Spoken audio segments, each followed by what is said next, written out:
Okay, y'all are live. Listen. Oh, we're live? You're live. Like this is on social media. Yeah. They want every meeting on YouTube. Every meeting. Otherwise, I'd be home.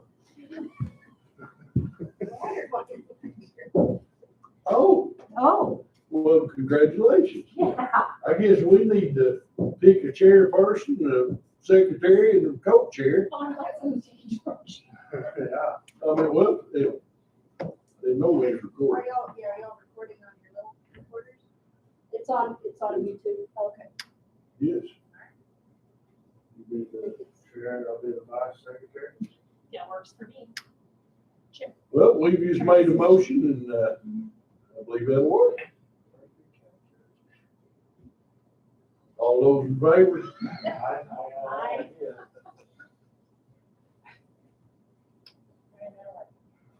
Got to call the meeting to order? Work now. I'll see what it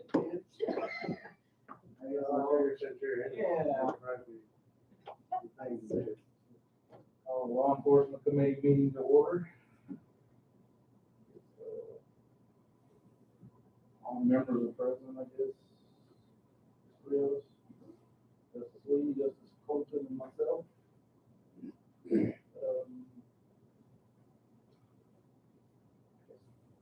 new business, since we don't have any old business to deal with. Well, we don't have any old business, but we do have some new business that we wanted to talk to y'all about.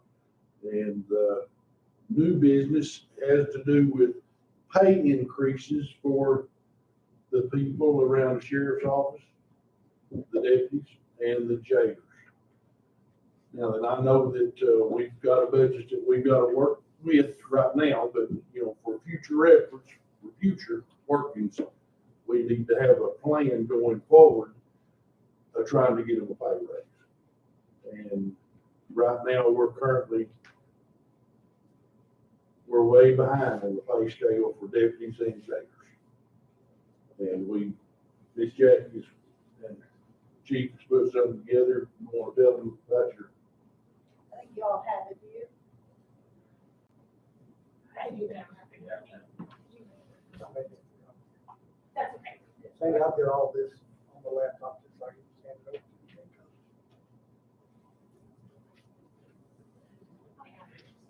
and in addition to the pay, I would like for y'all to consider allowing, the sheriff's office to work deputies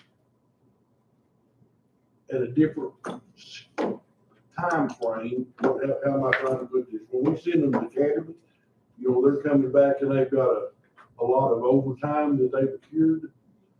And we need to be able to accrue time and not have to pay them for it, because they're going to school for 14, 15 weeks now.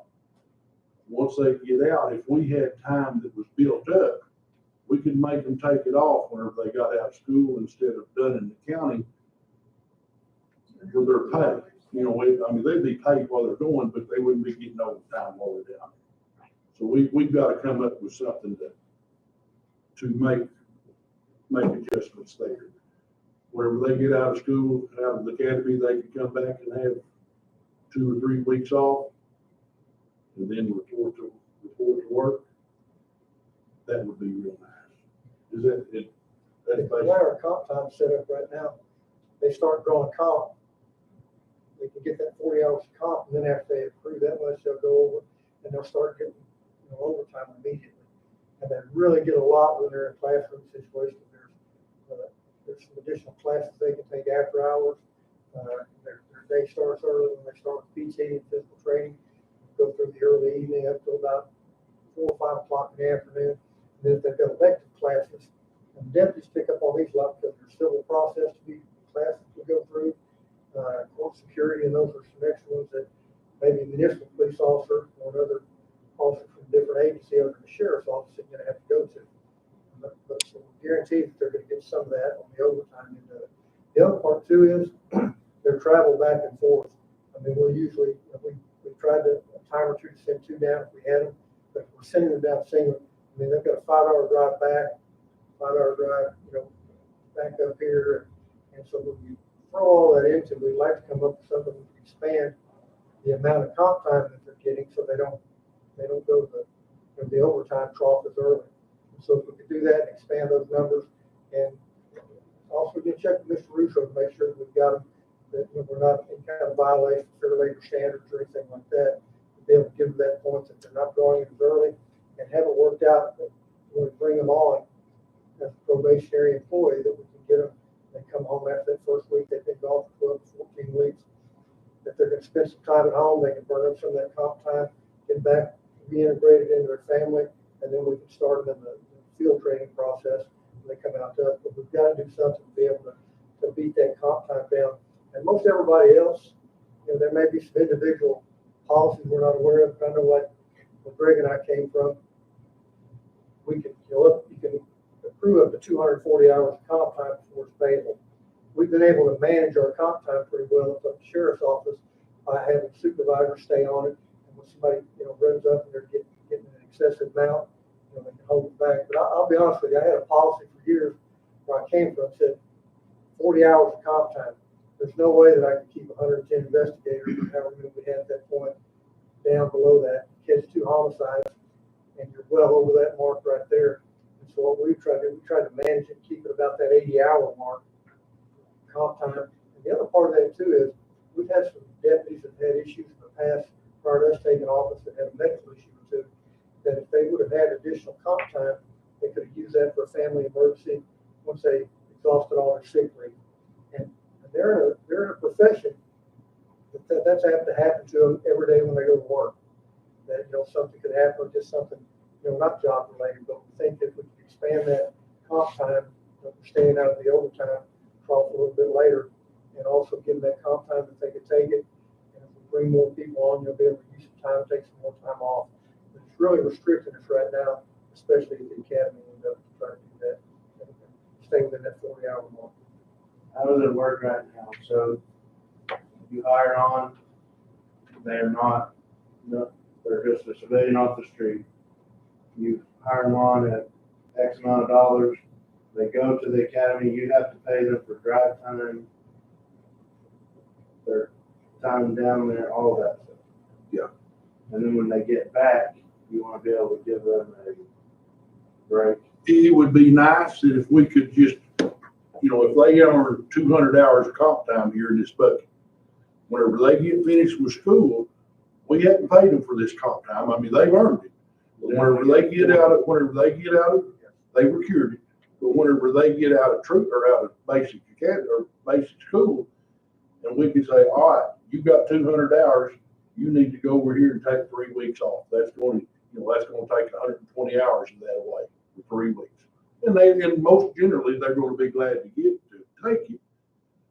But I wouldn't want to make them take all of it, because they don't start earning any time off until it's 3 Sick leave, you don't earn sick leave for 3 weeks. sick leave. And, and if we could just save some of it, in case somebody got sick, like Chief was saying, it would just help us. And I think in order to change this, that's going to be part of the county's, the county's manual. Because we're not separate from everybody. Personnel policy. It's going to be the personnel policy that we're going to have to make amendment to. So do you have to pay them, so they get 40 hours a week paid, but they're obviously going to require more hours because of the drive time or whatever. Yeah. And you can't pay them more than 40 hours, so it just turns into comp time that they have to. Well, see, right now, whatever they earn, we're having to pay. But, and they're getting compensated for it. They're getting time and a half for it every hour over 80, 40. But it would be better for the county and us as a whole if we didn't pay them this money. Let's just let them build their time up, and then they'd be grateful later because they'd have time to take off. Like an academy policy or something where they can maybe even sign off, depending on what Russo says, to say, when I get out of academy, say I'm gonna take 2 weeks, then do your FTO, which is how long? FTO could run up to 6 to 10 to 12 weeks, depending on the applicant. and then possibly after FTO, take another 2 weeks. That's 160 hours. Academy right now has been about 200 to 250 hours of overtime. It's a lot of overtime. So instead of paying them the overtime, We would want to just go let and them pay. accrue it in Yeah, Academy. you know, if we could just hang on to that overtime and let them have it Just back. make it as comp time. Yeah, Yeah. no problem. And then schedule it to take off I'll do it when they get it. The other part of it too is while we're going down there, we just started trying to manage their schedules. Because there's certain training that they're gonna get down there that we can do back here as a group, as part, like all our active shooter training, things like that. Anything that's an elective down there, we can kind of dial it back and try to control it as well. But right now, 40 hours of comp time is a really quick trigger before we get to having to pay them overtime. And, you know, like I said, I know one of our deputies, before we took office, had an incident, medically incident, well, if it, you know, if it had some of those hours to fall back on, it would have been a lot easier. And that's where family emergency or anything, but that 40 hours, you know, really kicks us into the overtime mode pretty quick. You know, I mean, 40 hours, you can get it pretty quick. But I tell you this, we cut overtime about what percentage this last year? Well, we only We paid left 20. quite a bit. Yeah. Maybe like 40,000 or something. Yeah, a We pretty good left amount. quite a bit. But we started managing the overtime and be supervisor approved and things like that. And to make sure that people were just coming in early and staying late or hanging out. If we've got a major scene, we've got 4 or 5 people just sitting there doing nothing. We've taken charge of that, we've moved them out. So we're kind of managing that time now. But that 40-hour comp time is very restrictive. You know, like I said, it keeps that overtime in really, really quick. That's been an issue for us. So is this something, this piece of it, I get the comp time and all that, does this piece need to be brought up personnel meeting Yeah, also actually, yeah. to bring people forward? or can we I have it believe- all? I believe that we're gonna need to be able to bring it up to the personnel committee as well, right? So I think there are some differences in employees, of law enforcement and other things. So that would probably be just a little bit of deviation in how they're treated than the other employees. They have far different things they do. So we want to change, instead of paying them, kind of put it in a policy to where it's comp time and they can burn it as vacation time off when they get out. That, Also remove Like that cap. on increasing the maximum, yeah. increasing the yeah, that's just maximum. an increase. I'll tell you, it's pretty easy. We've been fortunate, you know, kind of this point on some of the major things we got to respond to. I can tell you from experience, get 2 or 3 people out, you catch a homicide or shooting and 2 or 3 other things like this, and it just multiplies really, really quick on you. And then you've got people doing things you don't want them doing, like they're going home to do their work. And they know they're not gonna get compensated for it. And it just kind of creates a really vicious circle, and it's hard to get out of. And the thing about Fair Labor Standards, and we go by the law when we're doing this, there's different things that apply to law enforcement that don't apply to other occupations. You know, so we have to work our way through that as well. And I feel pretty certain, getting with Mr. Russo, he could probably help get through that part as far as the verbiage we use. You could also do some of that in the front end, when you hire them, if you know it's gonna be, the average person's gonna get 240 That's exactly. hours of comp time for that 16-week process, whatever. that is. Whatever it is, yeah. Then you can say, hey, when you're hired today, we're gonna give you 40 hours, 80 hours Yeah. up front, just take off and get prepped for the academy. And then go to the academy, I mean, that's, You know, if we were able to manage our own pay, yeah. you know, here, we could do that. You know, but it would be complicated. Well, we could still do it. We could do what you just said. Just doing it up front versus. Just doing it. Or we know scheduling it as soon as they get out. Right, I we know don't know you're- about doing it before it's earned, because if they don't make it through To the academy, academy, I agree with that. you know, I feel like if we manage it on the backside. Go back. And also, they're starting to accumulate it almost immediately now. They've got 3 or 4 additional requirements that are pre-academy requirements before they even go down now that we're having to put through. We've not had to deal with that in the past. Our next, probably the May class will be the next time that we send anybody down. And they're already increasing those requirements on physical training, 2 or 3 other things that they have to complete well before they're even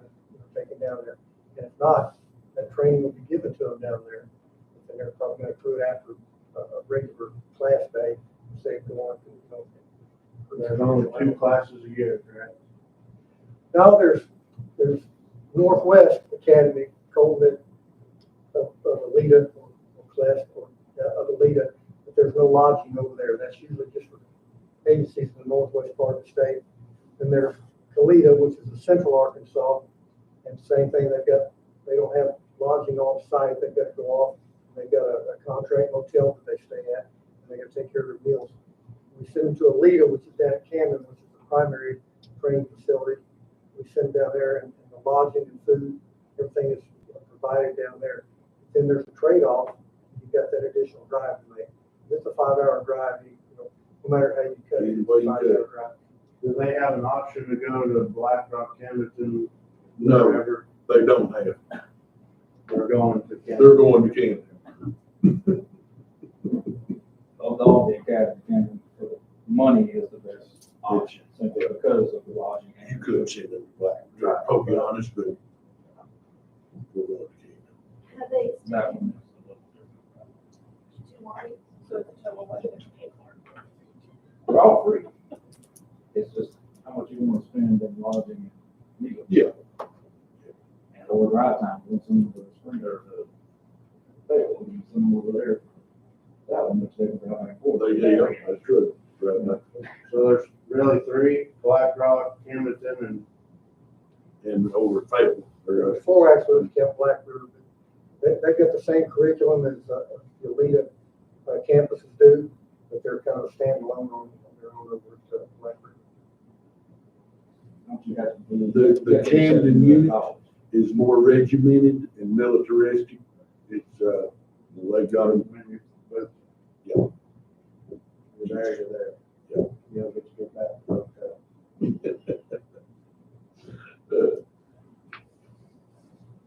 Well, that was one about the time issues. What was the other we want to talk? On the fleet, since we talked about the last year and a half, we met with representatives from Enterprise Vehicle Rentals, and we kind of talked to them and got in the weeds pretty much about how to go about a lease vehicle program, for the agency. And it's something probably wouldn't look real favorable on probably 8 or 10 years ago. There's a number of agencies in the state of Arkansas that have gone to it, many years ago. Some simple Arkansas agencies have gone to it, and they started out on their fleet just leasing their undercover, their plane vehicles, unmarked cars. Now, others have gone to using their fleet that's marked, like Hitsville. Izard County is an agency that looks kind of like us as far as size and area that they cover. They've recently gone to it, Carroll County has, and it's a way that we can go out roughly, and I've got a packet to hand to you that we put together about a year ago, Jackie.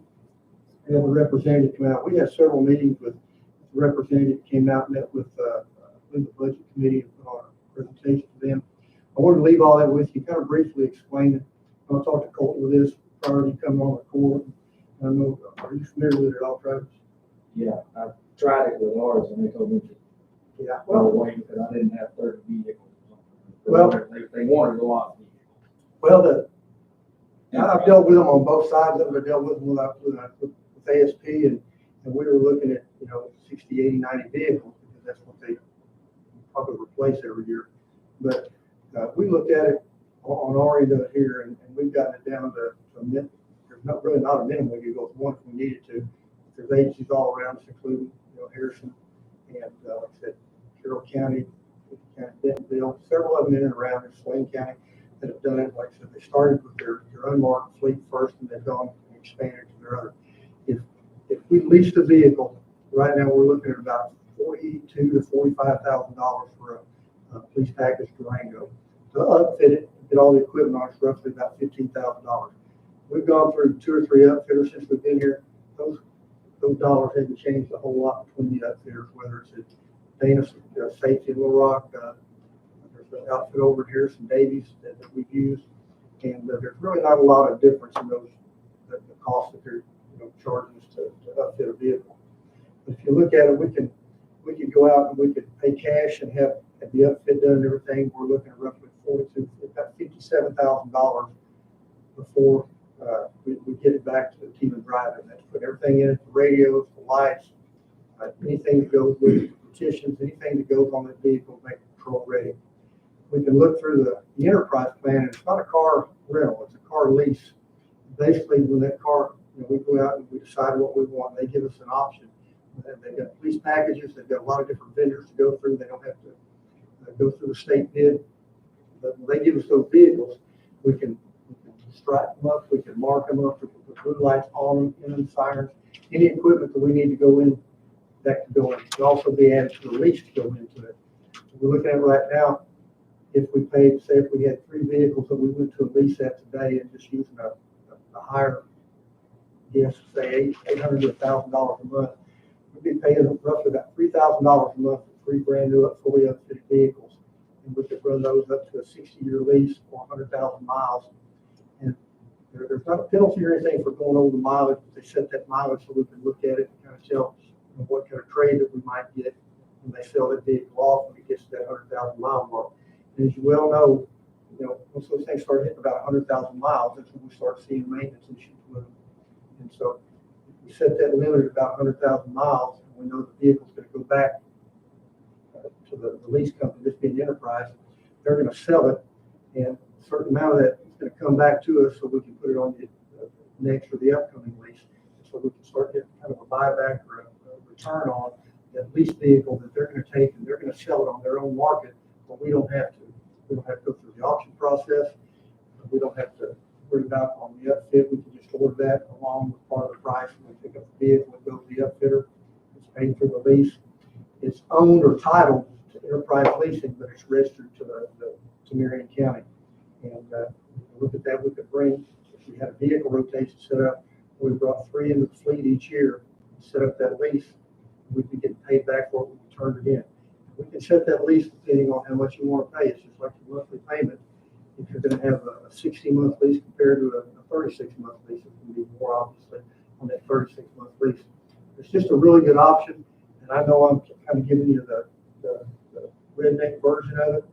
I've met with this representative from Enterprise. He said he's come out and given a really good presentation. He answered a lot more questions than I and a lot more intelligently than I can. But I've got a packet for you to look through. It's got some of the prices. And we can also look at the vehicles we want. If we want to stay with Durangos, we could.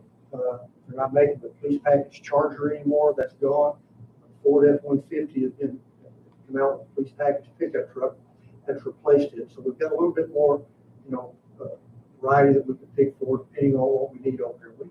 We don't need something fast to chase people down. We want something we can get to the house if we need to at 2 o'clock in the morning on a rough dirt road. And that's what we're looking for, something that's kind of heavy duty. We can get to where we need to go. And we've got a lot more options right now if we went with a lease. We're going through just purchasing through Enterprise Lease or through the state bid. We're looking at basically Durango. Yeah. And there's a few others, but we got a notice the other day from one of the vendors that has a state bid in Arkansas. And talked to some other agencies around here, they can even beat the state bid on going local someplace. It's really hard to beat the package that Enterprise can give us. And I've got kind of some frequently asked questions. I'm not going to bore you with all those nights. I've got a packet for you. It'll explain the lease in really good detail. And it's also got 7 or 8 questions that I asked Roman. So what are some questions when you go to the city council or quorum court, and some of those that they can answer? He came up with those 7 or 8 questions. They get asked a lot of. They're pretty sad. He had to break it down the lowest level for me, and he did. Look at those, and if you have any questions, and we'd be more than happy. He's agreed to come out if you'd like to have him give a presentation. And it's not renting a vehicle like we thought of 15 or 20 years ago. It's a lease package that comes in, and we've got a local vendor right now over. Say if we went to Dodge Durango, we could take them over to Ultimate Mountain Home. We've also got an option. There's a local garage that we do.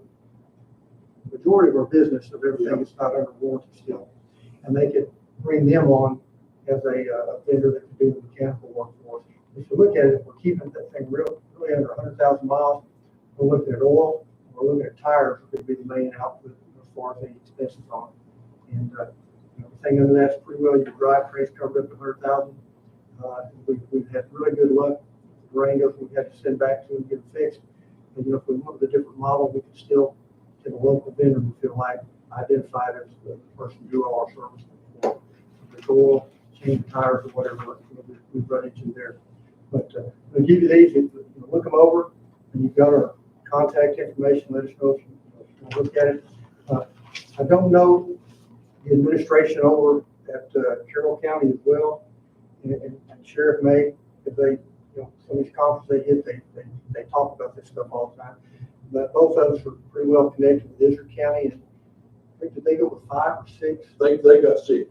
I'm pretty certain that maybe 6 vehicles they picked up, but they're going through the lease too. And they, no problem. And the other thing about Israel County, they look a lot like we do. The way they're set up, the number of deputies they have, the size of the jail, just everything about us. Not a mirror image, but it looks pretty close to what we do. So, but there's some, in each of these, like I said, it's got an overview of the lease. It's also got some frequently asked questions about it. Is there any savings to this? Yeah, and Colton, I'd be, for me to give you an exact dollar amount, because depending on the type of vehicle we're going with, there's 4 or 5 variables into the type of vehicle, whether we do the upfit with them or not. One thing we were able to do on the upfit, on the first round of vehicles we got when we came in office was, we scavenged and we salvaged everything we could from those cars that we were getting rid of. They didn't have to do that for us. The upfitter was really good about using old gun mounts and things, but we're getting to the point now that our stuff is old. And we replaced something Monday, I guess it was, from one deal. We had one Explorer left. We pulled a computer stand out of it and we got it rigged in one of the other vehicles. But we're getting to that point that there's 4 or 5 of those, and I think he could really address that better than I could. And again, he's agreed to come out here and meet with either the entire court, any of the committees, and do that to answer your questions. But there is a savings to answer your original question. Is the upfitting included in the charge of the lease? And yes, it can be, and it's Option, it's option. we've got an option. They give you a price and then we can go to Davies and say, do this, and one's 18, one's 15, we can choose. Yes, and you've got that option either way. But if they would not fit it, we'd still outfit it locally, or they would have. My understanding is we'd have that option. We wouldn't have to send it to an upfitter, say, there's one in, Dana's got an office in Little Rock and also in Memphis. We wouldn't have to ship a vehicle over there. And we've been going over here to Davies, and we've been really satisfied with it here recently. And it's my understanding that could be an option that we could go to them if we chose to. Or if they decided, if there wasn't somebody they didn't want to send it to Springfield or Little Rock or Memphis, be more closer. That's kind of logistically for us, that's kind of hard because we just had guys and gals volunteering to take vehicles over, and we got to go pick them up. And, it's a full day affair, and we got all hands on deck trying to swap vehicles out, doing it locally. It's money local, but also Davies coming over here, and he's really been good to us on delivery, picking them up and taking them back over and following up on stuff. Yeah, very good work. What if we looked into wiping out our whole fleet and going strictly to rentals? Is that feasible?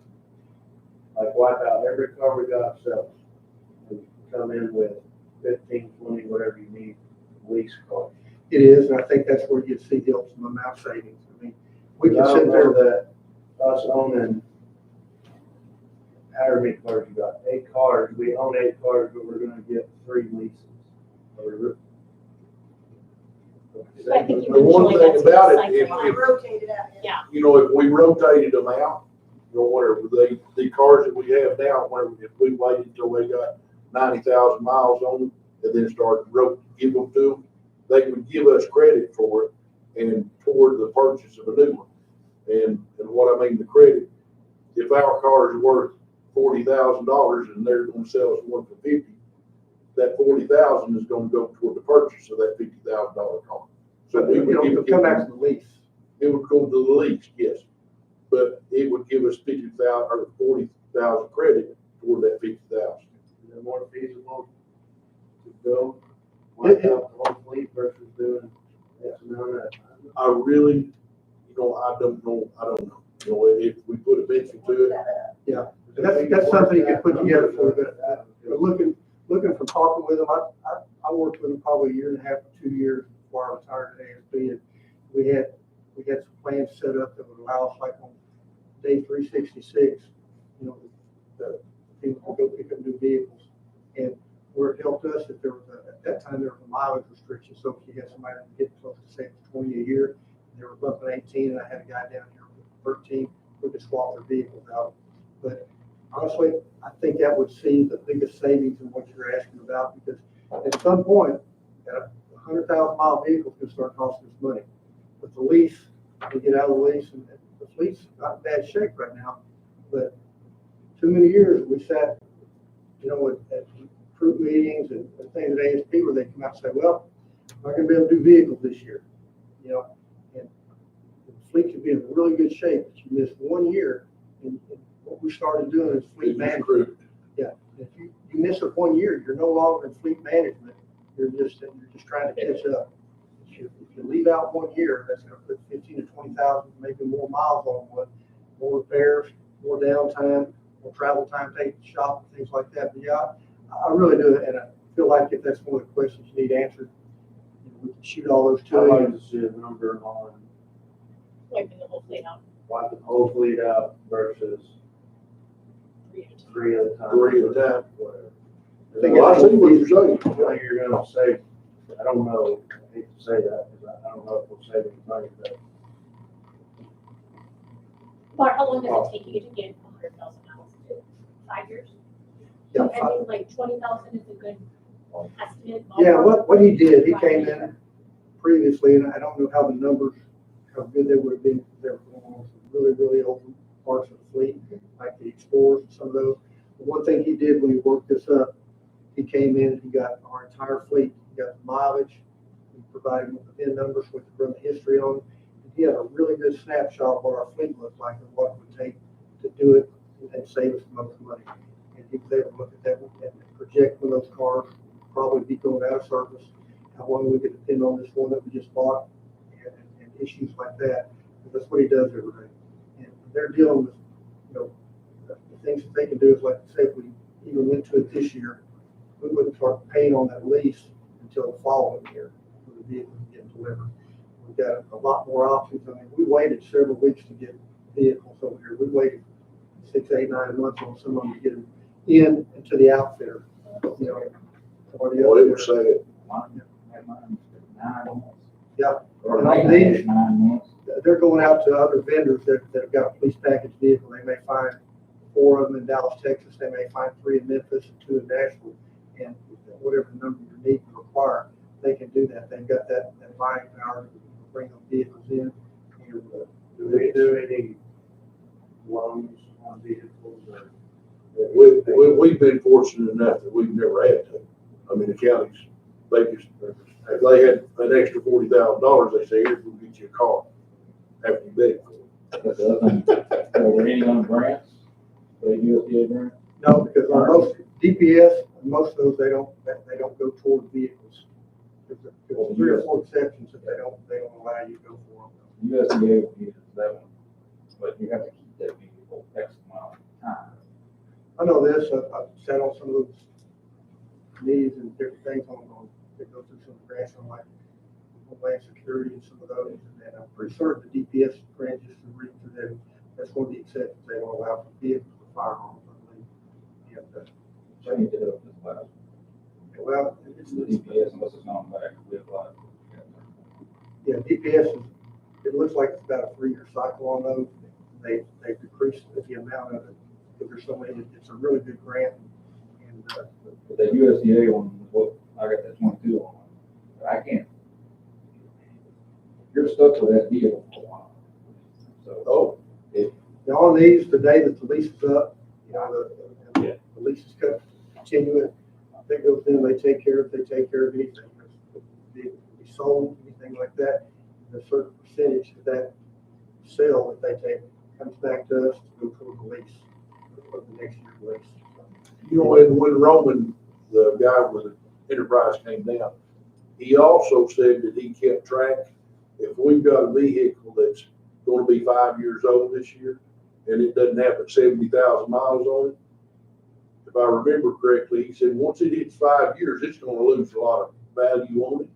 And he tells you to, hey, even though it's got 70,000 miles on it, you need to move it out today. And then get a new one in. So he keeps tabs on the value of them whether they've got 100,000 or not. I tell you this, I met with them for a year or two, and, not misrepresented, he's in a different market, but going down and talking to him, and it was just a good system. I was a little hesitant when I started talking to him, that we were looking maybe unmarked vehicles for the criminal division to do it with. It just made sense to do that, but we had, some of the administration, well, no one want to get into that. But I tell you, I've talked to people from all over that have done it, and it's a really good plan. There's enough people, like Roman, I think included, there's several agencies that are listed in your handouts that you can contact, and bigger agencies, some of them look like I said, they look like us, the same size, do the same type of work, and you can contact them. But if you want to move forward as far as just getting the information, I texted back to them this afternoon, and that's something we could have him come back out here and do a presentation to y'all, hopefully, on how you'd like to do it. How many vehicles do you have in? 15, I'm thinking 17, 18. And Yes. all shared. We still got about 4 to 5 vehicles, I believe, that were on the old fleet list. Danny's is still on there. There's 2 Crown Vics, there's Explorer, there's a Tahoe, like we got one other, and a pickup truck. Those 5, yeah, it's right there. 18, those 13, they're actually working. How many vehicles do you think would be on that if we did a? Well, we got 3 positions that we don't have, 4 positions that we don't have filled, and we don't have filled.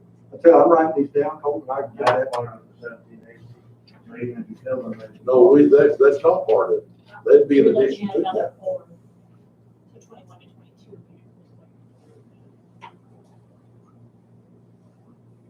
I can get all of them, give them to you.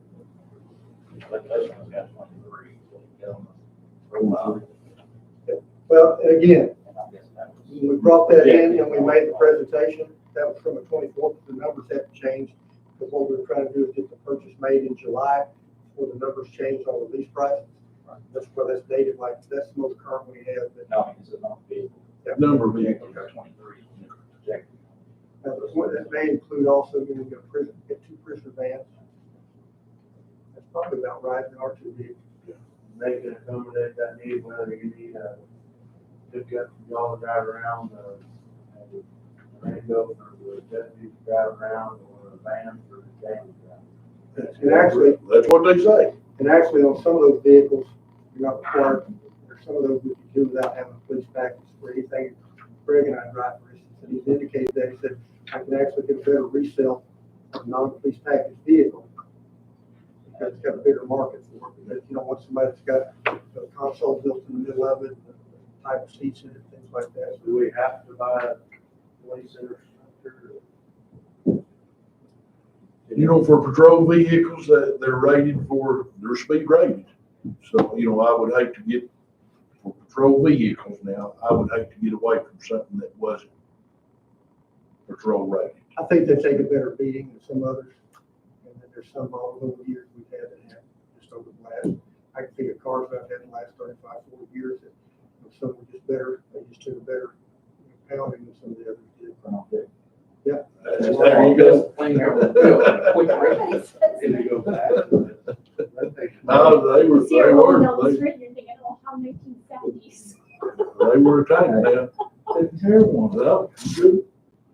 That's Do you it. like the police rated one that weren't, aren't they kind of spec'd out differently for putting? They are, and that's the other thing, we just had a civilian type vehicle we had outfitted, because we got a really good buy on it, the miles were down. And, but when they did the outfitting on it, he made a comment to us, he said, it's harder to go in on a non-fleet vehicle and outfit it, because we got everything that fit quite like it would on the other side. But there's a trade-off, but like I said, if y'all are there, so I can, contact Roman, have him come out and give you a presentation on it. And, instead of me staring around up there and trying to answer, he can give you a very good answer for it. We gotta talk to him instead of whoever in corporate. Well, I'll tell you what, He basically told me I need 10. I never felt like when we talked to him that I was having anything forced on it. He was always, because when he's doing business on the left and right of us, just Boone County, Desert County, Carroll County, and, he's just really been good to work with, and, I mean, I've called him at all hours, day and night, checking on things, and, but, But I knew Harrison did it, and when I was talking to him, or I said, it took me forever to get hold of somebody, and it wasn't anybody local, so he was out for it. we started looking at it in April or May of '23. We started contacting, and one of the things that stood out to me is, so what agency it was, but they had, I think, some Tahoe, Durango, but an SUV type police vehicle, and they got more on the resale for it than they paid for it. Now, when you guys were running that stuff, he didn't have, at that time, didn't have a calculation for savings by doing it that way. He did, and he does, I think, in that packet, up to those year models, but that's gonna be about a year off on the new classes on everything. One thing he was able to do is, kind of project out and let us know over a certain period, he said, it's not gonna be right there, he said, you're gonna have to get that, that money returned to you on the additional lease. And he's, as it goes forward, he said, that's when you start seeing your savings. But I think just, if nothing else, we save on the maintenance alone, would be well worth it. Plus, we have a local vendor to take care of it. We could get a local garage certified, and we've got one here that does a lot of work for us anyway, that we'd like to do that with. Have the other departments that have done it, that are in it, and actually seen it, because they're in it, they love it? Well, I tell you, and I talked to a lot of the chiefs, but the guys that are on the road, they have no issues with it. And I hadn't gone out and, talked to a lot of them, they're doing it, but it's a pretty popular program financially or fiscally, because they're getting a newer vehicle out there. It's not pounded. Plus, a lot of vehicles are going on, a lot of parts home storage. That's been a big savings, what ASP in a lot of places have done for all these years. Because you usually take care of something a little bit better if you take it home. And there's just a lot of benefits to it.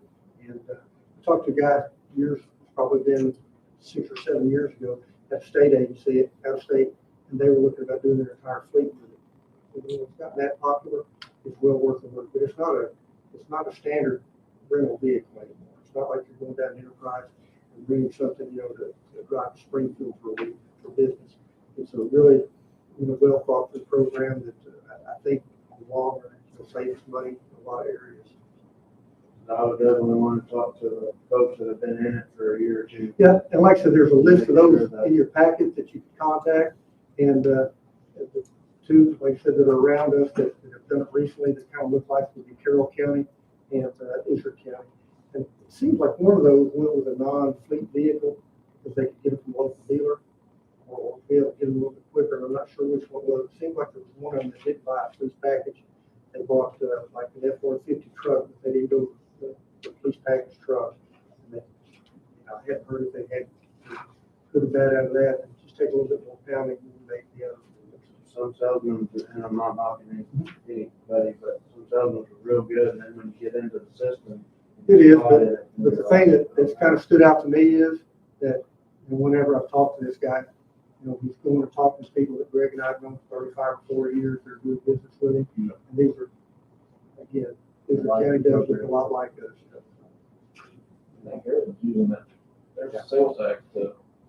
Well, Taxes with their. It's my understanding the task force is doing it. They kind of piggybacked off either, I think, the PD, and they were able to get some, but they also went what he calls their white fleet. It's also available to do it for the white fleet, which is all the stock vehicles like Road and Bridge or any of the other county agencies that need one. They do a lot, and that's my understanding. They did what they call the white fleet or the more the work type trucks and stuff. And that's also open to us. I mean, if we went out and bought 2 or 3 pickups that would fit up what we're needing them for, it doesn't have to be a police package. It's just a heavy duty truck, and lots of those, or at least some of those over there as well.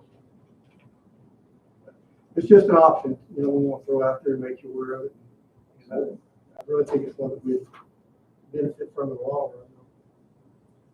We'll discuss that. We've been here 45 minutes. I know y'all are wanting to go. But the other thing that we wanted to talk about was a pay raise for the deputies and the jailers. And what we have proposed is a new hire, a non-certified new hire as a deputy. If we could start them out at $17 an hour. And at $17 an hour, where we would go from there would be, once they completed the law enforcement training academy, now this is all within the first year. Whenever they finished that, we could bump them up to an $18 an hour pay scale. And then once they've been with the department and received their basic class certificate, we could bump them up to $19 an hour. Now, $19 an hour is still not where Flippin and Bull Shoals is, but where we're gonna catch them just a little bit is once they've been with the department 3 years, we could bump them up to a $20 pay scale. I mean, that's gonna be after they prove that they can work. And then we was hoping to look at maybe a $21 an hour pay for people that have been here 5 years. And then for 7 years or longer, which we just got very few people that have been here that long, you know, they could be at a $22 an hour range. And then completed 9 years of service, we might can bump it up to $23 an hour. But again, the longer that if we could pay to retain people, their longevity with the county, you know, the longer they've been here, we need to pay them something. And that's, I'm gonna throw her under the bus here just a minute. She's worked for the county a long time. And I would be willing to bet that she's probably just right at that $18 an hour range, which she should be as long as she has been here. You know, they should have been paying her, she should be at $18 or $25 an hour, just for the number of years of service that she's got. I didn't mean to No, bring it, but I mean, it's, you know, that you gotta, in my mind, we've gotta start rewarding longevity and loyalty to the county. And, you know, and even, you know, Miss Jackie brought up a good point here, and you wanna talk about this? I'll answer any questions. What are you gonna say? Well, explain it to us. Well, I think you did a decent job. Do y'all have any questions? I know I've given this all to you, so. I mean, I feel like I'm sorry, go ahead. I know it took a lot of time, you spent a lot of time doing this, and it's not only like right now, but it's looking forward. to It's looking in the future, I yeah. mean, we could do this differently and come back in 2 years and ask you to do it again. We feel like this is a plan going forward Yeah. that includes the jail side and includes clerical, which I believe the whole county needs personally. I feel like it's arbitrary.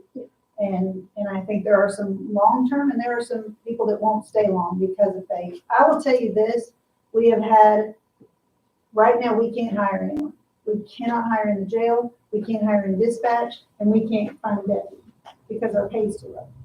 We had someone, we got all the way in the door to HR and didn't know that the pay was $14 an hour in the jail and said, I can't take this job. That's where we're at right now. And we are short. We're short in the jail now. We're short in dispatch, certainly short in dispatch, and we're short in. And we don't have any other, we just don't. have any Now other keep in mind, we've got budgeted, we could start, our top out on the deputy right now is $18.50. But whenever the court allowed that 2 years ago, we promised them we wouldn't top everybody out. I mean, we could probably hire people in as a deputy at $17 an hour now, but where would we go next month? You know, we'd be in trouble. And we have zero separation with officers that are in supervisor positions. I mean, there's 50 cents between a supervisor and the employee under them. That's right. Patrol deputy. Yeah. We have a 50-cent spread. Where can we get the money to make this happen? Well, the money, the budget that we have right now, if we added, y'all know, all our money comes out of county general. We have nothing else. If we added $160,000 to our current budget, we could make this work. It would work from now on. we left 300 and something thousand in personal services at the end of 24 on just 1,800. Yeah. So I know, I'm not So saying it's really not that's available. costing, Pardon? it's really not gonna cost the county. Well, that's 24 money, but we're saying. Yeah, that was last We year's money. budgeted for in 24. But that's Get that paying shit for it. over and get it Yeah. I'm saying, I mean, Well, we left a lot on the table. This, when you have a pay scale like this, you can get a whole lot more close to what you're gonna have in your budget at the end of the year than what we have now. Yeah. And we were the same way in the jail. We left Yeah. a lot of money.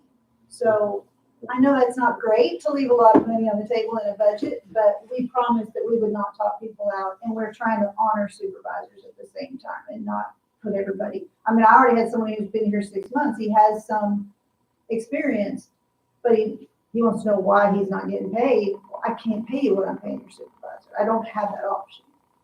So we are right now strapped. We're in a pretty bad predicament for hiring right now. Well, not only the money issue, but being a county and just in and of itself is a training ground. Every county goes through that. You send them to the academy, they get all that experience and, and then they're gone. 10 months a year, then they go to the city or somewhere where they're gonna get paid more. And we That- hear it. I'm gonna go to Academy of Marion County and I'll stay with them for however long, and then I'm gonna go to Baxter County, or I'm gonna, we already know it. Whoever's gonna buy them out. We can slow that process down. Right. I'm kind of the HR guy, and when they come in, we do the interviews with background. We literally sent somebody over here to get on board the other day, and it's like, never mind, I can't do it for that amount of money. That's working in the jail. And I'll tell you, when you put people in jail for a long time, you don't know anything about running the jail. I certainly didn't. I'm gonna tell you, it's a whole new ballgame on the criminal justice side. And people who work in that place, yeah, for what we're paying, it's a really difficult job. And we've got some really good folks there, and on the enforcement side as well. But they get up every day and they just do things different than a lot of other people do when they go to work. They put things on, they wear things, they put things on, that they go to work with instead of just picking up a briefcase, that a lot of people don't do. And they do it at a pretty high level, and we're really glad we got the people who've done what we got, but we've got to do something to reward that. Has this ever been proposed before? No, no. So we just have to figure out how to up the budget. Well, and I don't think we can up the budget right today, but in the future, we would just have to budget, we just have to say, well, this is what we'll just add $160,000 to their budget, let them go with it. So that just needs to be noted at budget time I didn't hear you, man. that just needs to be noted at budget time, so when that time comes. we I can- think that's probably what'll have to happen. I mean, I don't know that, unless they were planning on changing the budget numbers now, I don't know that they are, but, if they go to changing some in July or something, we might be able to do something then, but I bet it'll be in. But I tell you this, too, with the people we've been able to hire, and I've been, like I said, do the backgrounds, do the applications, the initial interviews, and what we're paying them right now, and I can tell you this, for doing this for 26 months, we're not gonna be able to hire people at what we're paying them right now. Because they can go just about any place, unless they're just wanting something to do or be busy. We're not, because I've already run up against that were good applicants, and we're not gonna be able to do that. We've got 2 or 3 positions open, and we don't wanna give positions up, but I'm gonna tell you, the pay rate that we're at right now, we're not gonna be able to fill those positions. I'm already running into that. Yeah. And the people that are applying don't need to be applying. If they'll go to work for that, I don't know that we want them. But we've had Obviously, really the good guys that reports. are there are not there for the money. They're not. Well, don't get me wrong, we've got a lot of gals, and they're not. But we've got some really good folks there, and I just don't think some of the applicants that we've got coming in, that I don't think we're gonna get a good quality applicant. We're very fortunate to have some of the people we've got right now, of what we're paying them. But, And I personally, I've told them, I'm trying to keep them. I mean, when like we have a brand new one that we got, was making $2 more an hour. They started at almost 19, was almost $19 an hour, like 9 miles away. Yeah. And it's super frustrating, it really is. But we have 4 positions right now, just in deputies that we can. Just a bit. We started 18 in college. So, We're competing with our own county, you know? But those 4 positions, and like I said, I'm not advocating giving those up, but if we went without those positions, we could go that pay rate immediately. That is something that, I'll say Greg and I, What are the 4 positions pending that need to be filled? Patrol slots, patrol. All So- patrol? We have 3 new ones that we were approved for 25. I know Greg does not want to give them up, 3 new what? patrol deputies. They allowed, before the Quorum Court left last year, they allowed us 3 more deputy positions and 2 in the jail. but our rate, where we're at right now, our staffing level is 1 less Than that. right now than it was when we took office on January 1st of 23. We haven't been able, we've not been at full strength since we took office. We're within 1 full-time deputy of doing that. And if we could do that, and we've got, that would allow us, and we've got those that we've recently hired that's certified. And we're not even at full strength where we're supposed to be in 22 and 23. We're 1 short of that right now. So you don't want to get rid of those positions, you want to fill those positions versus get rid of the position and take the money to go to this. Well, I mean, if you totally wipe those 4 positions out right now, there's money in there that we could do this. We would There save- is. we would save money. We could do it. We could do it right now. And I'd have 2 more people on the street. But we wouldn't get those positions back. That's what he's worried about. That's what I'm, I want, One- because, Greg, I feel like we. once we lose those positions, they're gone. What, I disagree with that. why is there a set number of deputies that you can have? There's not. I just, There the is Quorum an- Court that was there last year, it was a struggle just to get those 3.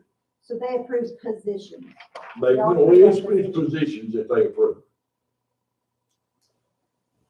So right now, they've given us these. What we're saying on this sheet is that if we gave up 1, it would cost 86,000.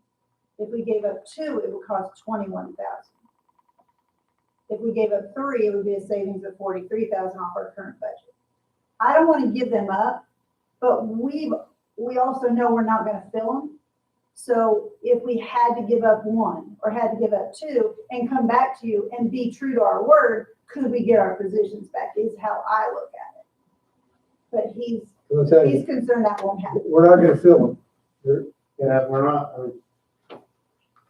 catch 22, it sounds like, but I mean, I don't see the problem why you can't get that back. It's If gonna be up if to. you're down, man, I mean, Well, I don't want to say that, We're not the that only we agency. wouldn't ever get them back, but I will say that, I was on the Quorum Court 12 years, and I fought with them. Karen was here every time. And, when it comes down, right down to the nut cutting, they don't want to give those people back. Once they've got them, they're gone. I mean, y'all are different. I think the difference on this one is you haven't filled those positions yet, and you're not probably going to. So we're Because either leaving that you money. can't do it for the money here, or you don't want the quality of people that you're gonna get for that. But if we hire 1 more, When that's done, then You're gonna have you see this year, 200,000. and then you turn around and, okay, you're managing it now. if I pull 1 out of the jail, which we're gonna put another one on the street that's certified, working in our jail right now. If I pull another one out, send to the academy, and nobody leaves us, if we get the money up and we keep the people staying there, and I get 1 more, that's gonna allow me 2 slots that we have not had since we've been here. That's gonna allow us, instead of 1 person covering this entire county after 1 o'clock in the morning, that's gonna put me having 2 deputies out there. with 2 positions. Yeah, if we were able to pay them, we talk to these guys constantly, and I gotta say, Jackie, when they come in there and eat lunch, there's just a ton of information they share, and and you get a good feel for them. But there's no way I think we're gonna get those additional 3 positions hired at the pay rate. But if we did take that money and use it to fill what we need to do right now, I've got one that we're gonna put out, and that other one, and I feel like just the appreciation they feel and also the financial, letting some of that stress off financially with them. I mean, we've got a really good group of people. I don't think everybody understands the group that we got down there right now. They're just solid. And that, having that extra body after midnight, having 2 people out there to go someplace together, I can't tell you how important that is, you know. If we leave at 4, you're talking $300,000 that we're gonna have to give you back at the end of the year because we can't fill Yeah. those positions. We're not gonna go out and hire somebody we don't need to hire. So If you pull those 2 out of the jail, then that's gonna make the jail full. That's what I'm like. Now, I'll tell you what, I'm actually, this thing ebbs and flows, it's crazy how they come in, I mean, we were needing dispatch people, we've got a couple pretty good applicants come in this week. But on the jail side, you know, that money's gotta get up too. But we're trying to pull them out of the jail, because I'll tell you what, the ones that have gone through the jail and we pulled out and sent to the academy, they've been pretty good workers for us. If they can work in that environment back in the jail, it just makes a difference the way they deal with people on the street. I think everybody's just gonna sit on the deal with it every street. That's exactly what we've been trying to do. You learn how to deal with They it, need to learn how to deal with that poop that got thrown on them. because the gift of gab keeps you out of a lot of fights. Yeah. And you can deal with people in the jail, you can deal with people on the street, because it's simple as that. I agree. We slowed the bleeding, if you will, for people leaving. And we got people that want to stay here and be a part of what we're doing, and that are part of this community, and they want to live here, and they want to raise their kids here, and they want to work here. We just need to, I think we need to make an effort to pay them to keep them. And I know I've said this before, and you guys have an appreciation for it, but I had zero clue really what these guys do on a daily basis. And I was in there at lunch the other day hearing about a dead body that was there for like 3 weeks, and that's not normal. Like, what they do is not normal. And what, you know, I have such an appreciation for what our deputies do. What? I said, after 3 weeks, it's not as bad. Oh, It wasn't 110 either, Pretty bad. so. So there's 4 positions now, or 3, I'm sorry. There's 4 positions available. Okay. One of those is from previously we already had, we just not ever been able to fill it. 3 new for 25. What if you got rid of 2? What would the savings be if you got rid of 2? The Hired top- the 2 to fill the 1 o'clock to 7, where we have 2 on. You Over got the, rid, it would be 21,000 over the current budget. 104,000 savings. Literally, y'all wouldn't even have to touch our budget until budget time, because we would get by. if you gave up 2 positions, that puts that 140,000, that's not very far away from 180 that you would need to go to that. That's true. And technically, we would have a full staff, I guess, because we would always have 2 deputies on them, no matter what time of the day it was. No, you wouldn't have, because one of them will be taken off. You don't have that floater that's gonna be to fill in whenever one of them needs off. The shift would be covered with 2 to 3 people, like I did the math on this the other day, that 22 hours out of the 24, we'd have at least 2 deputies out. And that's, most time, it would be 100% of the time, but if somebody comes up that's sick, we're still gonna have somebody at the overnight shift. You know, what we're doing now, we've got a day car, mid car, and night car, and overnight car. These additional 2 positions would give us some ability to kind of move that around. If somebody took off sick, that we could adjust their schedule and still have full coverage. I mean, we still need more than that on that. Right. Yeah, but what we've tried to do is look at when the calls come in, we're using the CAD system to tell us, this is your busiest day, this is your busiest time of day, this is your busiest time of the week. And that's how we're trying to do our scheduling right now. See, like in January, we had 580 calls. I'd have to look at Yeah, we it. looked at that. I think it was 580 for January. So but that's, These are the that months covers we're all, trying to that put covers training, everything. you know, and boost some of those things, because it's the off hours for us. Because I think if you can up your pay scale, that will reflect your if we could up the pay scale, it would reflect our dedication to the people and to the deputies. And you don't know that we're wanting, we're We're trying. show up to work and not have a sick day or. But y'all got to know if y'all took a couple of positions to make this happen, I'm gonna be coming begging. When we get more established and can maybe afford the other two positions, you would want those back. And then, why is that up to us to determine? Well, because y'all are in control of the purse strings, you've got control of that, You do numbers and comp, yeah, you know, you've got numbers to. and compensation, That's your positions. department, you should come to us to say, hey, here's what I need. Well, I agree with that, but in the past, I'm gonna take up for some of the court right quick, in the past. Some of the people that have come asking, they'll say, oh, I really need this, you know, and I really need it, and they'll get it, but they really didn't need it. And I'm not gonna throw any sheriffs under the bus. But, you know, they should have been more budget-minded and not tried to do what all they was trying to do. And, but now then, we're so focused on money, I mean, we can't even spend a penny without getting jumped on. Again, Okay. by the number. I mean, you know, and she knows, but she keeps a running tally of the budget too. You know, she knows that whenever we make a $50,000 draw on it, it's down 50,000, but she knows where that money is going. You know, it's just all there. And we're not gonna be known as somebody that wasn't doing the right things. We'd be good stewards. I mean, we're gonna do right. But, we could come back and ask y'all for additional people. Yes. I would never put you in a position, I wouldn't come down here and tell you I needed 100 deputies. That was What's the problem for asking for additional people? Is it a money thing or what is it? money. You know, the money's just, right now, we're fortunate enough to have, we got 3 million sitting in the budget. Yeah, probably about that, yeah. You know, in county general, there's right at 3 million sitting there. And, but nobody wants to deplete that because there's somebody, you know, there's always something could happen. And we just want to be frugal with it. And yes, we could come back and I could say, okay, ladies and gentlemen, we need 3 deputies.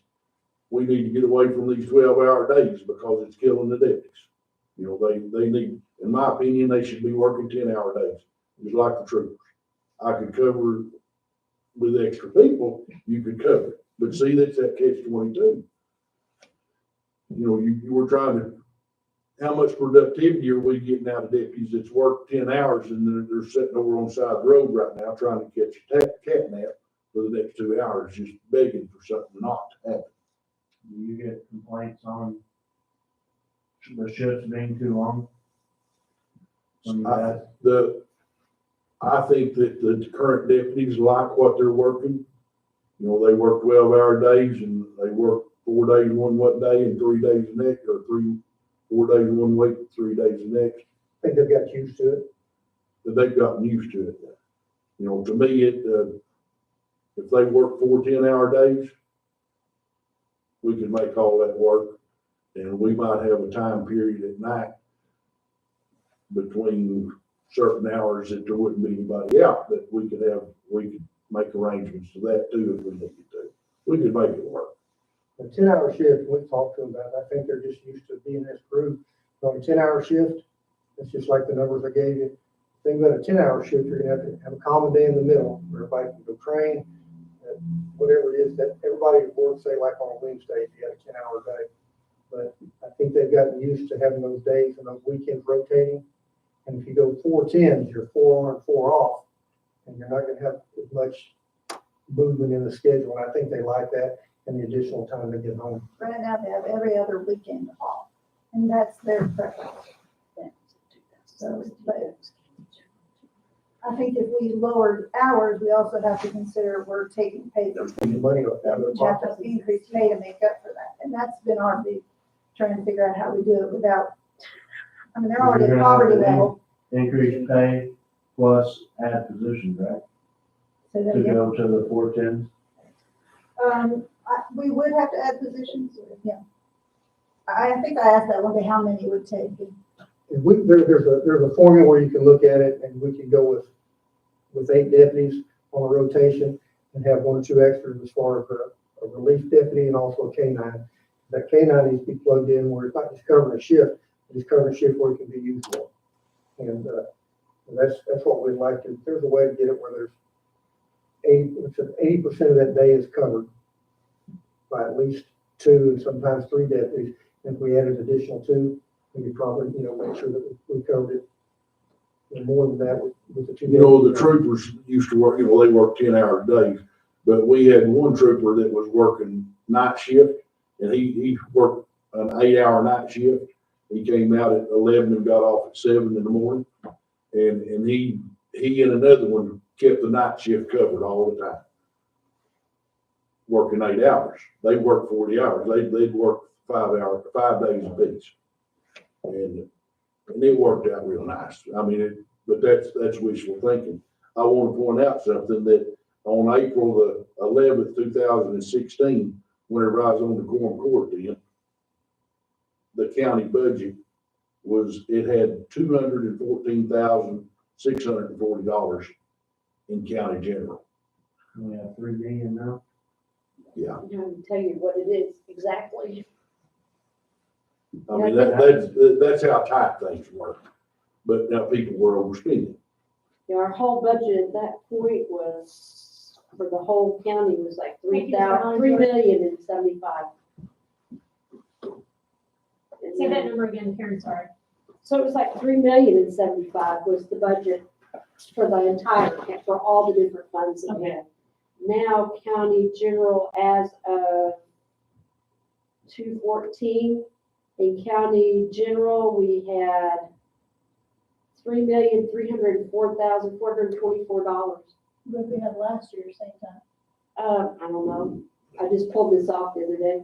And I think overall, the total budget we have is $9,539,145.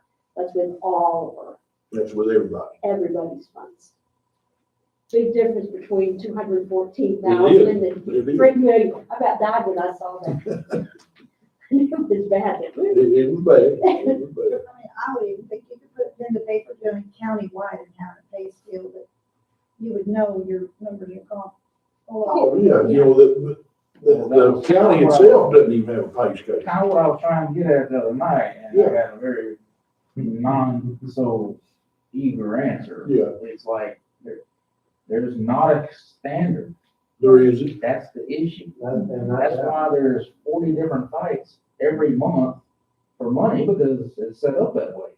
If you're not in here fighting for your people aren't getting it. And we That's don't want to be that. We And that's- really believe in that's- having some uniformity. That really shouldn't be. You should start off, you're gonna work with Marion County, is whether you're in the library or you're in the wherever, it should be, I get minimum wage. Yes. That's what the state says, but how could we ever uniform that? What? How could we ever get that uniform? Just have to see what other counties that are our size are doing. I don't know how the bigger counties I've have. been working on this for the last 2.5 days of snow days, and I'm almost done. You're almost done. I'm almost done. There's 27 class 2 counties that are in here. We're all a class 2 county. And I have 8 pages so far. I have it broken down to the lowest, the highest, the average, and what our county is paying per position. That's kind of what Yes. Well, that's more. That's have you all. been this busy? We're class 2, but what do we grow to? And Well, during summertime, we'll grow to a class 3 county with all the population and with the influx of people that's coming into the lakes and the rivers. I mean, it was not anything, get 100,000 cars a day running over there. We have it broken down, which is what I kind of piggybacked on yours at the last meeting about, like, how long they've been here, what did they start at, like, it has it all, like, this isn't telling me when they started and what they started at, I'm going off of all of 24. I'm just going off of last year, like, what they made in 24 before we got the 3% Yeah, total raise type thing. compared to what all the other numbers are that are in here. So we can see where we're sitting compared to all these other That last counties. meeting. But you could have, like, in Don's office, someone who's been there 2 years and making $14.50 an hour, and then you can have in the next office over someone that's been there 2 years making $15.75. Well, if it's any consolation, I've worked here, I'm in my 9th year. And I have someone in my department who's worked here 2 years, makes 50 cents less than I do. Correct. See, that's not, That's the whole issue with every department in Rankin County. The jail There's no- administrator has 50 cents more over the person below her. and She she has the takes responsibility 24 hours a day. 20, yep, she does. And taking care of all inmates. And she, on occasion, will make the county money. I mean, she's bringing enough people in up there that last year we had $811,000 that we brought in for housing state inmates. So, and she's at $17 an hour. So where do we go from here? Like, okay, the comp time, that needs to go to personnel. Right, We all agree, right. we That's a like vote personnel on this and policy. make a. Yeah, personnel. Well, we thought this committee was helping us understand how we work this out, how we go from here to on different subjects. Right. We're just trying to figure out what you all, what we do with y'all. So we can't send it to the court, we can't send that to the court, it has to go to personnel, then the court. Yeah, So because comp we'll time have has to to go hash out some of those issues in the personnel. And then manual. once you get everything together, then you've got to do your ordinances that have to come back through for approval to those committees. Okay, what about the So much lease, fun. the lease vehicle? So the comp time was the first one, then we went to the lease vehicle. Where does that go? That's budget, That goes to budget yeah, along with the pay right. raise. Okay. So would they help us hash out like the plan to send a budget? Yeah, yeah, I mean, that's, Whether we do 15 vehicles or whether we do 3 vehicles or whatever, right? right, Whatever you guys kind of feel comfortable with. looking out for law enforcement needs, what do you need? Yeah. What do you gotta have? So Is there- we have to decide on what we need, what's most feasible, and then pitch it to the. Then we'll have to fix it to the budget committee. So we need to get you the numbers from Roman. So Have you Justin will talked to do that, that. your range? Range, In the last few days. okay, so we're working on the grant to get the range, okay? So I knew with NRA has got grants too, it's not as much as the one he's looking at. Yep. But once we get that one completed or to a point, just we can go after additional money for other needs. So that's, I'm trying to get everything to do that. And what do you Yes. So. So there's that. And then even David, you, I think if, still there, still have it, ammunition, yeah, so there's grants in NRA for that. Hold your ears. I'm not.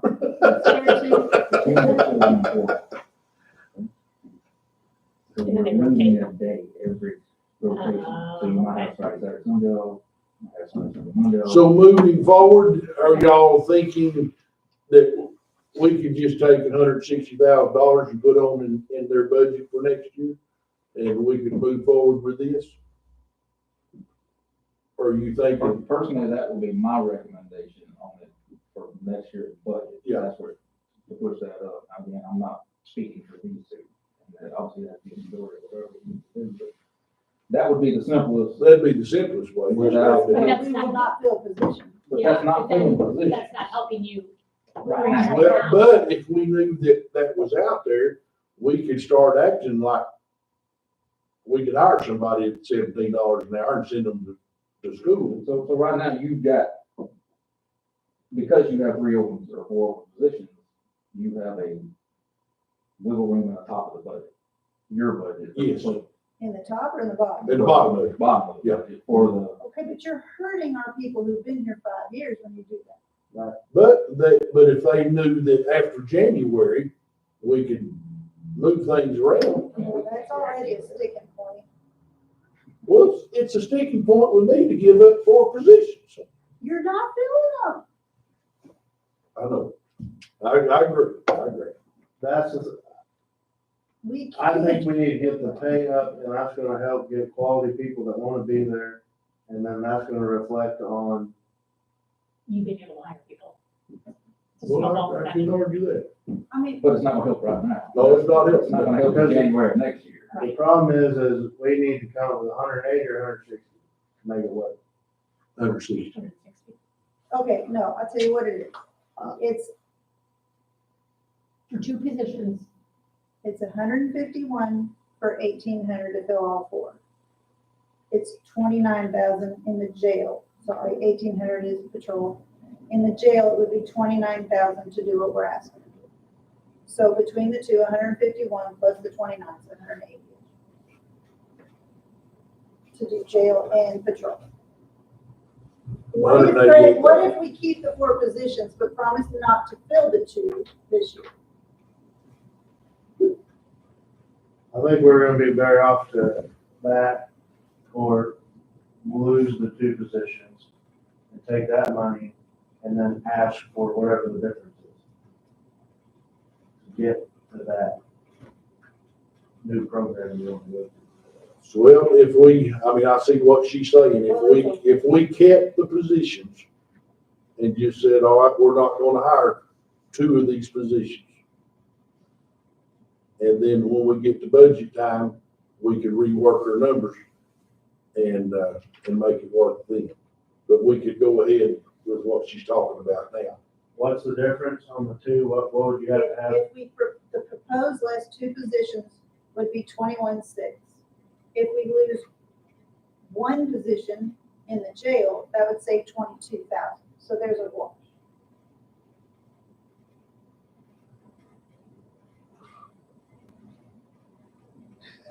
He's gonna let me have it tomorrow. So how much money do we have to come up with? If you take the 2 positions, Leave the jail alone. Don't take that opening there. Okay, if you lose the 2 positions, again, I would rather keep them in there and us promise not to fill them in okay, 25. go, yeah, do that. That's 21,600 for the 1,800 side for patrol. That would be a difference of 21,000 from our current budget. Next year's budget. But still, yet we'd have to, we would be amended it. right now. If we done it now, we'd be amending, we'd need $21,000. Correct. But if you do it now, like you said, you're gonna piss off half, But then we piss off everybody there. yeah, we can't. Everybody that doesn't come in, everybody that doesn't quit and get rehired. Hey, that happens. I ain't do that. That happens. Sometimes I've seen the whole department quit. And so what we're gonna have to decide if we're gonna have law enforcement, because that's where we're headed. I think that what you're proposing on the raises or to get everybody in line needs to be done sooner than later to keep what you have To keep what we've got. and for future to get people on. So from the whole currently getting, if you did it enacted, it'd be more than 21,000.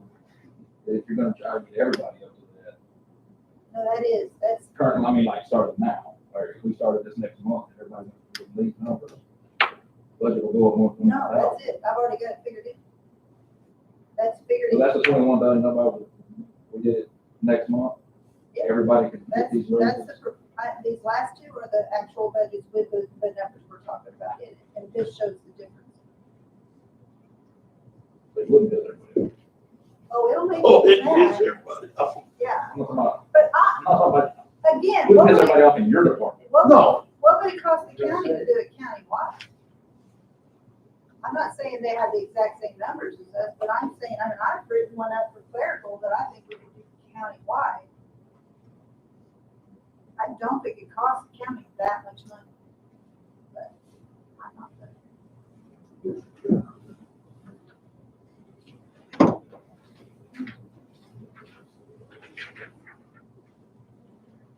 That's clear. You know, I paid you attention. This is proposed with all the positions filled. So this right here is the Start detention. everybody in a certain the position. deputies and metro. So they're saying, So this is $1.2 million, It moves the money. that would be better right there. Yeah. So that's an increase of 151 over the current budget. This like, this is the current. It's definitely great time. So if we enact this, Actual cost.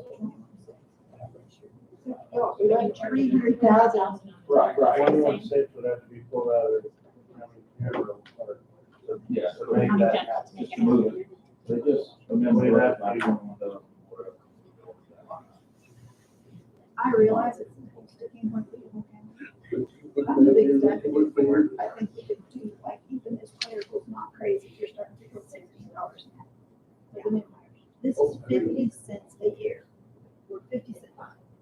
Look, that's, we're not asking to give them $2 a year. This is what I was looking at or asking in that meeting that I got this. We've just done the work.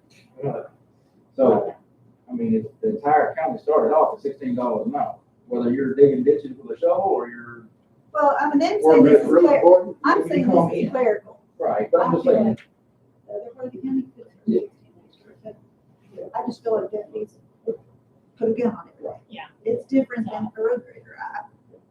but I'm just saying, if there's a space, And you would add, you know, wherever you're at there. at 18 years old, you graduate high school, you come work in Marion County, you want to go here on the road. What you started? I couldn't just Grow grow more than. Well, but I If you mean, stay with the county 20 years, you should be paid for that. You gave them your career. but there should be a standard start. And you should know next year where you should be. Things can go up, that would alleviate 90% of the fight. That's what a lot of this is. And a little more. Well, the system said, well, every department has to come in here and raise things and go, yeah, and I would expect every department head to do that for their people. Right. I mean, if you're not doing that, trying to help your people out, you probably don't need to be in that I mean, spot. we're saying, let people have this. If you stay, you get everything. Married 95 years, you get an extra 50 cents. If you're here 10 years, you get an extra $1. I'm all about keeping it. That's what we're at, is trying to keep. So how So do you, we need to, someone needs to motion to move this out forward. And if you put, I mean, Sometimes it's gotta go in front of the personnel committee to review, I mean, review personnel. And then the other two that are construction. how does So the, we see if the ones that do, it's gonna take some time. we need to get their proposal, I think, for Roman. Yeah, we'll do that. Or we can move that forward, but that one needs to be tabled until we can get more information. And we'll work on that starting tomorrow. how does that have to be wrote? That should, I go down there and pay your own. We just need to, yeah, we're gonna send this forward. Budget needs to get there. So we need to be there. Here's the next Thursday.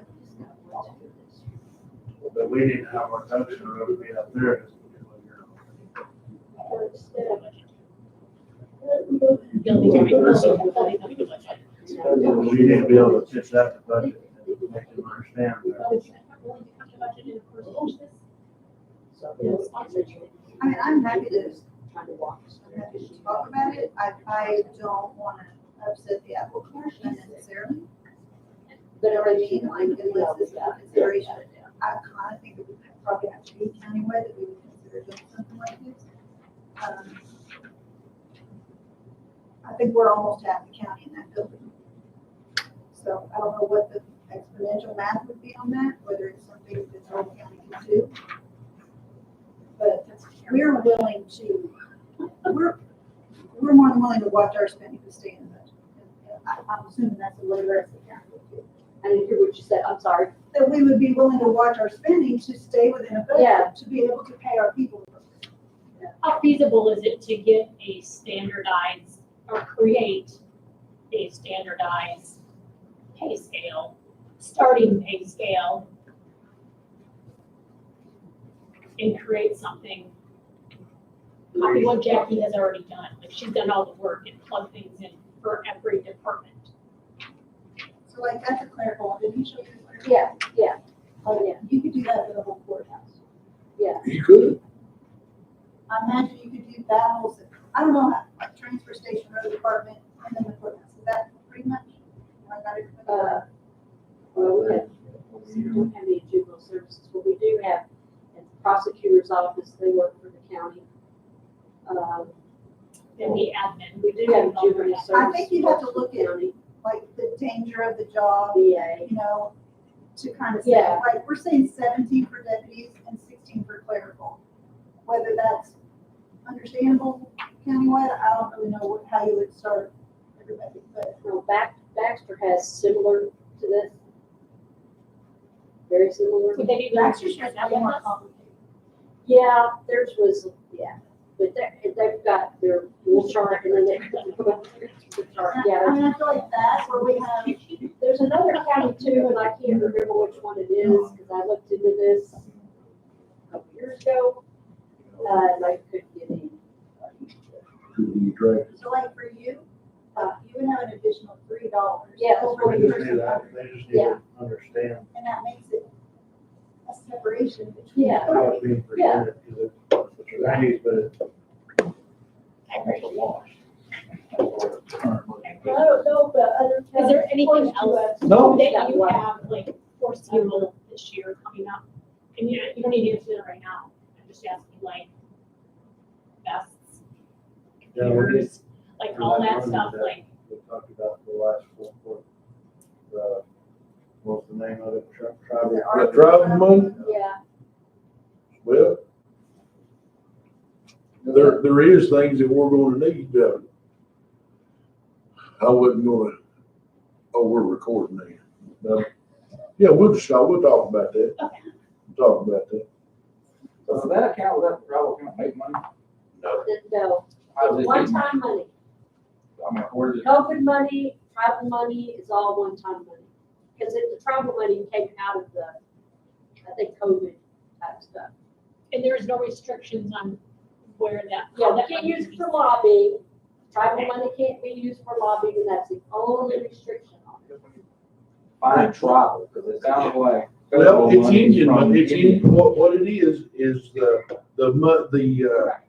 I mean, that's. the land that is encompassed in the Buffalo National Park and, But there's a lot, yeah, yeah, there's other lands that, that the federal government does not pay taxes on. They give you a kickback. So they know you've gotta have money for something, so they give you so much money.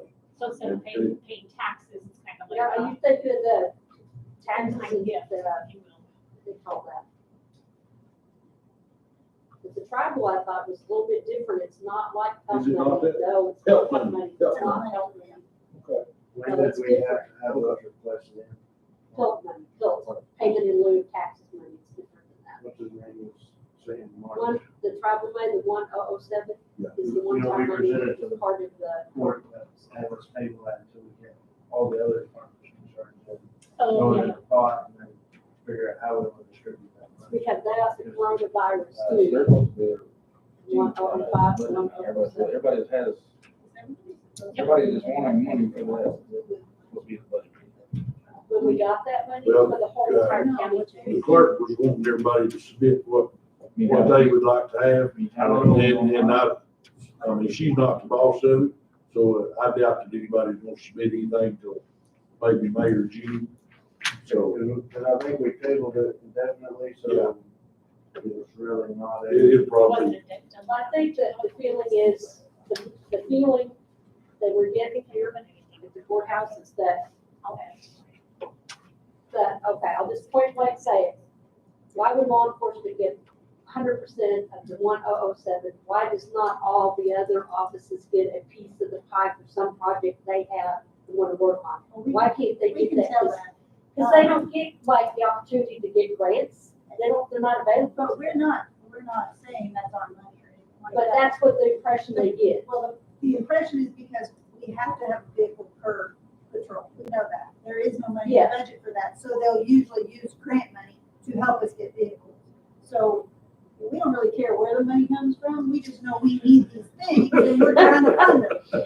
We don't care where. I mean, I Because the feel stuff you need is just that stuff that you need. We don't Like, just you hire need a to do person, we jobs. hire a person and buy a car. but that's the feeling And is that's their office. law enforcement has grant opportunities, assessor does it, collector does it, treasurer does it, and clerks do it. well, I didn't see any of that grant money yet come across. But they have special funds that we don't have. for the recording and stuff. It's pretty small, but I mean, they have special funds, and we keep hearing about special funds, but we don't have it revenue at all on our side. they, There's zero you revenue. have sales tax. They don't, you have the sales tax, just like they have their part. Their We senior don't. The jail has 1800 the sales fund tax. is like their special fund. That's what they're, What sales tax are you talking about? the sales tax. The 1800, What because you get the a judge, judge pushes over to us. what, it's the one, no, it's, well, yeah, it'd be the 1%. Part of the 1%. Yeah. Yes. Yeah. Yeah, but that's not our revenue, like, we can't generate revenue. Right. The jail Sheriff's generates office- revenue. Sheriff's office may be generating revenue. Then you're gonna be like the masses, and you will no longer pay Yes, that part. we can't generate revenue. No, we can't Do we generate. need to bring something up about keeping the one, the sales tax ones to the mortgage? The half cent bond, we, Oh, that is something else that you brought up, the half-cent money that's going to pay for the jail now. We're gonna need to bring, and you might be able to tell us how to do that, to get it put back before the people to vote, that we keep it as a half-cent sales tax for the sheriff's office or the law enforcement. I know the other people are wanting it as well. But, We need to figure out how to get that on. we need to figure out how to get that on the books for the people to vote on. And then it might be. It's just by ordinance, it comes up by ordinance, how it wants to be, and I don't know how long it has, if there's anything about it going to the public or any consideration, I don't know about that. But once it gets to the ordinance part where they say, this is what we want the people to vote on. Yeah. And you write it out for that. Okay. And that needs to have all the legalese in there of that. Yeah. But that has to be passed, just like when y'all did the jail originally, it's like that. Do you know when that bond's coming due? Uh, Do we know when that bond is coming due? One is coming due pretty quick, and one of them we have a long way to go. Lady was really matter, she said like June. That half-cent sales tax is supposed to be coming due, in February, maybe March of next year. So we're gonna need to get it before the people and get it voted on to not allow it to sunset and say, all right, we're gonna make this 1/2 cent sales tax permanent and it's gonna be a law enforcement support. So, but we'll have to bring that up to the whole court. Then we'll get Russo to write up the paperwork to get that. That's all we got, and we kept y'all here an hour and, Well, it's my understanding there hasn't been a law enforcement meeting in quite some time. I don't think we've ever. no, we got never. Not since you've taken office, that's why I know it's been 2+ years. So, Is there anything else that needs to be picked up? Be put down, maybe before our next meeting or something? Well, I keep thinking, Well, we'll need to know your concerns of what you want to put in on the pot for the travel. yeah, but we got till June to do that, we tabled that. Right. Be thinking on that, so yeah, We have to have some of that, we may need it to help build our shooting range up behind the sheriff's office. are y'all applying for a grant or something to do that, or what? Yeah. Yeah, we are. I hope you get one. Well, it's supposed to be open to the public, Yeah. to the public. Just don't have it around the It's school. with the recreation. Charter trail. tried that, and oh my God, the world is. How far are we progressing on that? I think we need the information on the construction of one. I don't know goes into that. I don't have a clue. We've got the dynamite and bids already, and, I'm getting a bid to build the walkways and the shooting shed and the volume now. So we're trying to get it together to be able to, so they can shift it to the cost office. So that money's already there, if they approve it to go to that. It's, I don't know if it's the highway department or Yeah, something puts that out every year. It's available every year. They use it a lot for playgrounds and parks, stuff like that. So the judge asked, why not a shooting range? And so they said, well, we'll check. And so there was nothing, because it's an outdoor sport, because it's for outdoor sports. As long as public uses it, you're good. We need to make a motion and second and vote on this to move this forward, correct? That you want to do it, yeah. Motion to move forward. On all the above. Don't only move, there you go.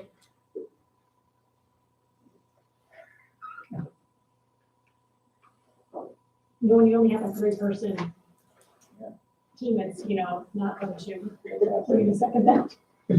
Travis second. All in favor, say aye. There you go.